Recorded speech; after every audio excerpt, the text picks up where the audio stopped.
Well, I have used Express.js, I've used Laravel, I have tried Django, I've tried Flask. What else have I tried? And Django and Flask, I just tried them to see how to use them, how to build them, and just the architecture. Laravel, I've tried to build something on Laravel. I built something like an e-commerce website using Laravel, which I didn't finish. I also built a clone for WhatsApp using Laravel. Most of my work I've been using Express.js, which is basically a framework for Node.js, which allows you to write JavaScript in the backend. And then also, this means that my main stack has been JavaScript and TypeScript. Laravel was way back when I was getting started, but then I didn't do much of it, and that was now PHP. Now, this is Python. Now, last year, I started learning Python to be part of my development stack, and that was last year, October. I learned Python just for a month, and then I got to use it on a real-world project. That is the core Python, no framework, that's the Python itself, which I used to build some smart alert hotel bots for a particular startup. Fast forward, months later, that was done, and then I went back to my default JavaScript and TypeScript. And then this year again, I'm going back to Python, and this time around, I'm supposed to use FastAPI, and which is a framework for Python. And I can tell you for a matter of fact that this is the most easiest, straightforward framework that I've come across. Express has been my favorite, but then let me tell you, there's nothing more easier to start with than FastAPI. And if someone who's getting started, who is not even sure about which framework should they start with, I will advise you to start with FastAPI because their documentation is straightforward. Like, there's no bullshit stuff here. Everything is straightforward.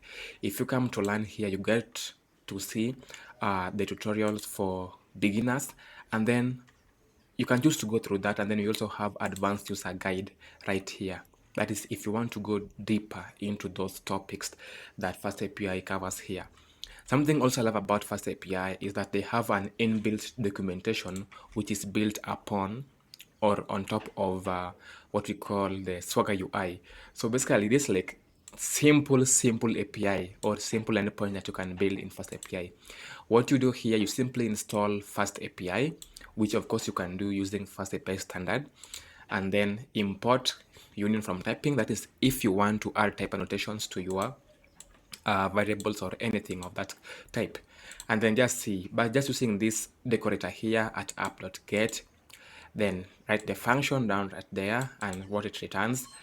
This is just like a path parameter. Look at that. It's simple. This is not like I'm trying to teach you FastAPI, but I can tell you how easily it is to get started with. If I'm to introduce my grandmother to coding, then I would choose FastAPI any time because this is fast. Really fast and easy. Now, let's explore something about the documentation. Now, you see here, I have my simple API. Look at that. So I can simply run it here. Let me go to terminal.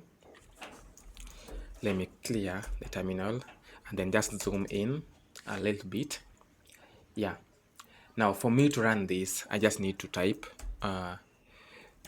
UVCon, which is like the asynchronous gateway interface, that like a server through which your Python is running from. Then main app.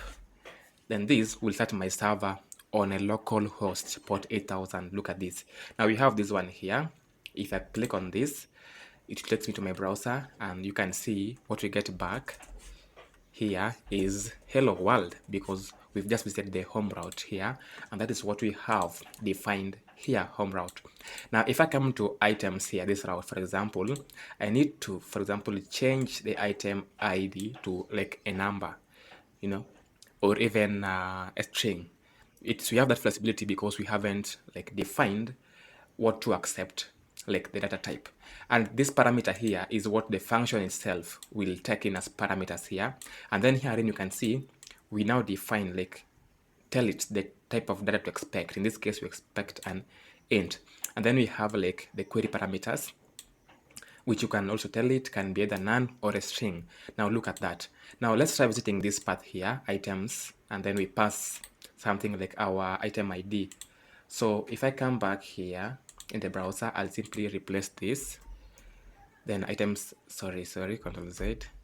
Yeah, come here, then paste that there. So we have items, then we can pass an ID of 58, because remember we said it's an int, parameter of type int. So if we come here and then just go right there, what do we get? We get item ID 58, and then as we say, the query parameter is null. Okay, now what happens if we try to pass like a string here? Let's see what happens. Let's say Osego. What do we get? Now we get an error which says detail, and the error type is int passing. You know, this is a string, and it expects an int instead. Now, input should be a valid integer, unable to pass string as an integer, and the input itself is Osego. That is why we're getting this error right here. And now let's take it back to where it was, something like 96. That will still return to us what we expect. And then what if we add a query parameter? Let's say query parameter, we say hello Osego. What will we have? Now you see what we have here. Now we have it actually being returned, item ID of 96 and query parameter which is hello Osego. Basically that's what we do. Also, if you like, you can just remove these quotations here because you actually don't need them, and then run that again. What we're getting back is item ID of 96 and a query parameter of hello Osego. Fantastic. Now I told you about the documentation, which I told you is inbuilt, like it documents for you your API real time, and it's built on top of what we call the Swagger UI, and also we have ReDocs. Okay, now let's try that. Now coming back here in our terminal, you can see now it started here. But what happens if we now go to this route here? Let's just click that once again.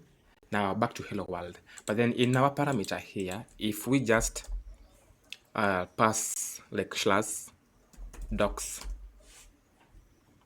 what do we get? Let's see what is happening. We are loading. Let me zoom out, and you can see all the endpoints that we are having. We are having the root, and then we have the one to read the items, you see, and we can even test this endpoint from here, like try it out and then just execute. What do we get back? Hello world. If we come back here, that is what we expect.